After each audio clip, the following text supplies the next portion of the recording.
The news recently published against Tezpur University's Vice-Chancellor, Professor Shambhunath Singh, regarding the appointment made in the Hindi department is completely fabricated, baseless and driven by malicious intent. It is a premeditated conspiracy by Anushabd and Pramod Meena, whose sole objective is to tarnish the dignity of the university and settle their personal grudges. This story begins with Anushabd's desperate attempt to secure an assistant professor position in the Hindi department of Tezpur University for his wife, Charu Goyal, at any cost. In fact, the interview for the post of assistant professor in the Hindi department was scheduled for September 25th. To ensure his wife's selection, Anushabd started making repeated attempts to meet Vice-Chancellor Professor Shambhunath Singh. However, even after several days when he failed to get an appointment with the Vice-Chancellor, he began sending messages to Professor Singh's personal mobile number. Anushabd sent his first message to the Vice-Chancellor's phone on September 24, 2025 at 11:33 am writing, "Sir Pranam. With your blessings, my broken family can be reunited. Please have mercy, sir, please."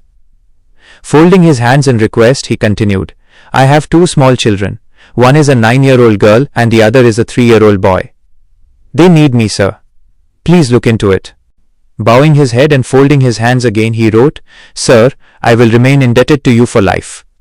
In the next message, he sent the details of his wife Charu Goyal. When Anushabd received no reply, on the day of the interview, September 25, 2025, at 9:53 am, he sent another message to the Vice-Chancellor's personal number, again bowing his head and pleading, "Sir, please be kind. If you wish, everything is possible." In reality, Anushabd's wife, Charu Goyal, lives in Delhi with their two children while Anushabd works at Tezpur University.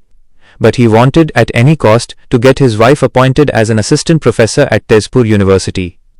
For this, he not only persuaded the then head of the Hindi department, Pramod Meena, to support him, but Meena himself also repeatedly recommended Charu Goyal's appointment to Vice-Chancellor Professor Shambhunath Singh. However, Professor Singh firmly refused to compromise on the principles of honesty, merit and transparency in the university's selection process. This is where Anushabd's personal grudge and politics of revenge began. Today, this same individual, under the guise of the ongoing movement in the name of Zubin Garg's death, is trying to inflame his personal agenda and the fire of vengeance. Supporting him in this entire conspiracy is Pramod Meena, who had strongly recommended Charu Goyal's selection to the Vice-Chancellor but was ignored. His personal resentment is now being expressed by distorting facts and spreading misinformation. It is therefore evident that this so-called movement is not about principles or justice. Every person leading this agitation is, in one way or another, driven by personal motives and private agendas that the Vice-Chancellor refused to fulfill. The propaganda spread by Anushabd and Pramod Meena is not only an attack on the university's reputation, but also a living example of low-level personal revenge politics. Both individuals have deliberately spread false narratives and distorted statements in the media to create confusion and defame the university administration.